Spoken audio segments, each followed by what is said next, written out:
Assalamualaikum warahmatullahi wabarakatuh. Bismillahirrahmanirrahim. Bersua lagi dalam rancangan berita ASEAN yang memaparkan peristiwa dan pergolakan yang berlaku di sekitar rantau ASEAN.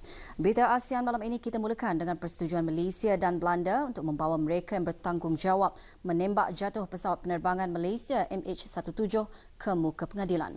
Di Bangkok, isu-isu keselamatan awam, penghijrahan, pengurusan bencana, pelancongan, kebudayaan dan pendidikan antara yang dibincangkan semasa mesyuarat Governor dan Datuk Bandar ASEAN kali kedua.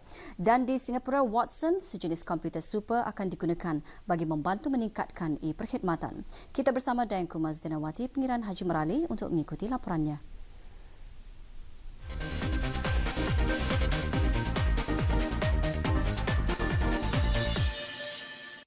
I know I can count on the Malaysia dan Belanda berikrar akan terus bekerjasama untuk membawa mereka yang bertanggungjawab menembak jatuh pesawat penerbangan Malaysia MH17 ke muka pengadilan. Perdana Menteri Malaysia Najib Razak berkata ia adalah komitmen dan persetujuan kedua-dua negara dan akan membuktikan ia tercapai. more importantly, who are responsible for bringing down MH17.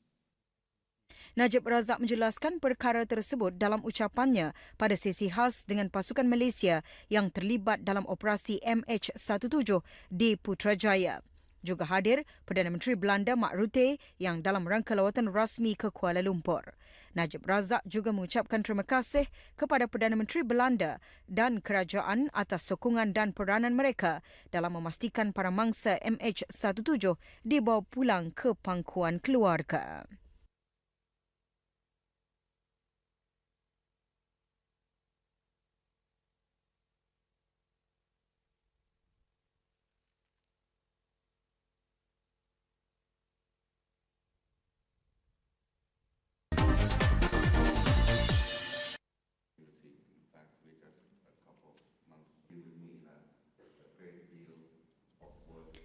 Governor dan Datuk Bandar dari 10 buah negara Asia Tenggara ASEAN baru-baru ini menghadiri mesyuarat Governor dan Datuk Bandar kali kedua di Bangkok bagi membentuk sebuah model untuk pembangunan bandar.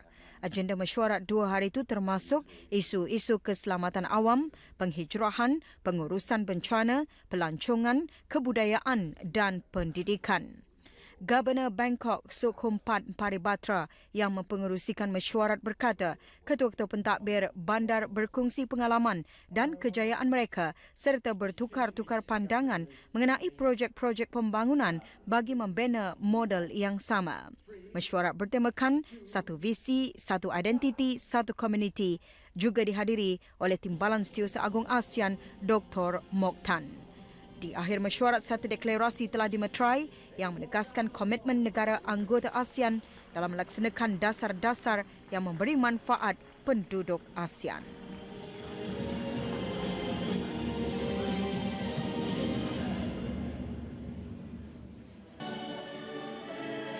Please, symbol of friendship ASEAN Cooperative Network.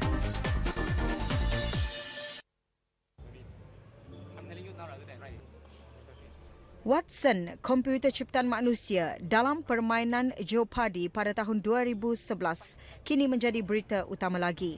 Kali ini ia diguna pakai di Singapura bagi membantu mempercepatkan perkhidmatan kerajaan. Perkara tersebut diumumkan semasa acara IBM Excite. Watson adalah sebuah komputer super yang boleh memproses dan menganalisis jumlah data yang banyak. Dicipta untuk menyelesaikan masalah. Sebagai permulaan, kerajaan Singapura akan menggunakan Watson bagi meningkatkan e-perkhidmatan dalam bidang-bidang yang berhubung kait dengan hal-hal cukai pendapatan, keselamatan dan kesihatan di tempat kerja. IBM dalam pada itu akan bekerjasama dengan Universiti Nasional Singapura untuk melatih generasi baru mengenai penggunaan Watson.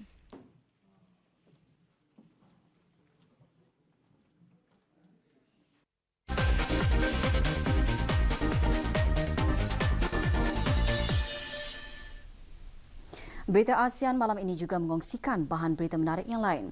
Antaranya, sekumpulan penenun wanita di luar bandar Filipina menyara keluarga hasil pendapatan dari kraft tangan tradisional setahun selepas bencana Taufan Haiyan. Dan kira-kira 500 peserta dari 40 buah negara dan wilayah yang berbeza di Vietnam mengambil bahagian dalam perlumbaan Gunung Marathon. Teruskan untuk mengikuti laporannya bersama Daengku Mazdanawati, pengiran Haji Merali.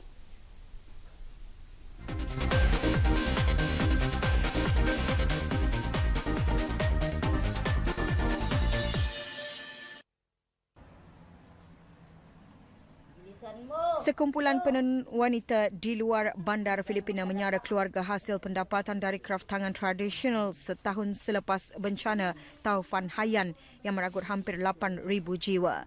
Penenun wanita ini maju ke hadapan dengan menghasilkan tikar dari rumput kering.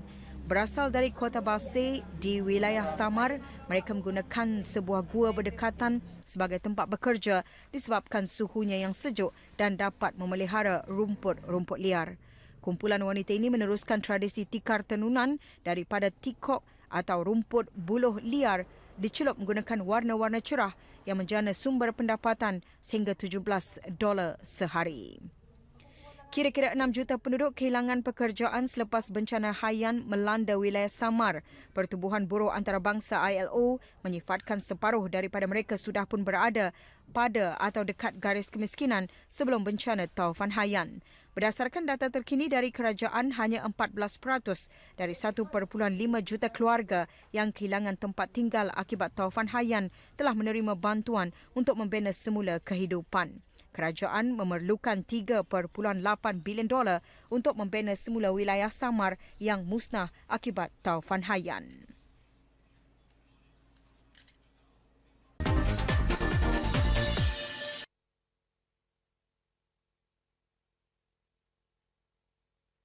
Marathon Gunung Vietnam kembali tahun ini dengan skala yang lebih besar. Kira-kira 500 peserta dari 40 buah negara dan wilayah yang berbeza mengambil bahagian dalam perlumbaan ini. Daerah Sapa di utara wilayah Lao Chai menjadi medan perlumbaan yang berlangsung baru-baru ini. Pelbagai kategori dipertandingkan, antaranya larian 10 km, separuh maraton 21 km, maraton penuh 42 km dan ultramaraton 70 km.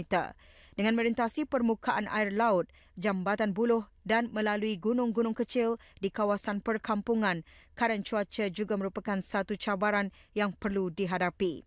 Matahari yang sangat terik atau hujan lebat secara tiba-tiba merupakan halangan yang perlu ditempuhi. Tahun ini hampir $6,000 berjaya dikumpulkan hasil dari maraton ini. Kutipan tersebut akan disumbangkan kepada kanak-kanak, majoritinya etnik, untuk menamatkan pendidikan mereka.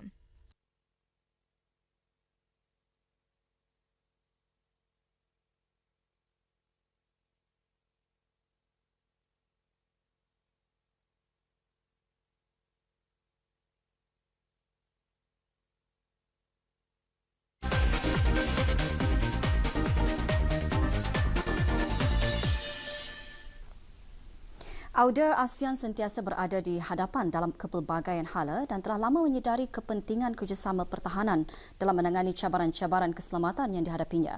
Hari ini hubungan ASEAN semakin berharga, lebih-lebih lagi kerjasama yang bakal diperkukuhkan dengan terbentuknya Piagam ASEAN dan kewujudan Komuniti Keselamatan Politik ASEAN. Oleh itu, kesaling bergantungan dan sokongan ASEAN ke arah serantauan terbuka juga perlu diambil kira bagi membincangkan secara meluas cabaran keselamatan dengan kerjasama negara-negara serantau. Hingga di sini dahulu pertemuan kita dalam Berita ASEAN malam ini. Bertemu lagi minggu hadapan pada hari dan waktu yang sama. Untuk mengikuti Berita ASEAN, Auda boleh layari video portal melalui laman web www.rtbnews.rtb.gov.bn. Assalamualaikum warahmatullahi wabarakatuh. Salam hormat dan selamat malam.